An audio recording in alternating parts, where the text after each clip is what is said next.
সঠিক তথ্য দিয়ে এসব সামলে নিব এক হয়ে মোনালিসা স্যানিটারি ন্যাপকিন। প্রিমিয়ার লিগটা সুন্দরভাবে শেষ হয়েছে এবং যে মেয়েগুলো পারফরমেন্স করছে তারাই টিমে আসছে এবং লাস্ট 8-10 দিন আমরা প্র্যাকটিস করেছি রোজার মধ্যে, ঈদের দিনও ছুটি ছিল না আমাদের।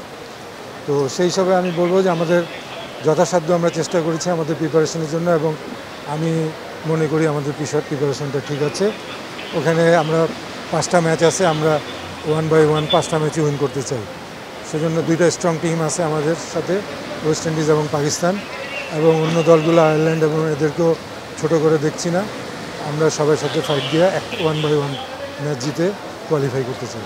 আমরা এই ব্যাপারে ওয়াকিবহাল। আমরা সেইভাবে আমাদের যে ক্যাম্পটা হলো আমরা স্পেসিফিক এই কাজগুলোই করেছি।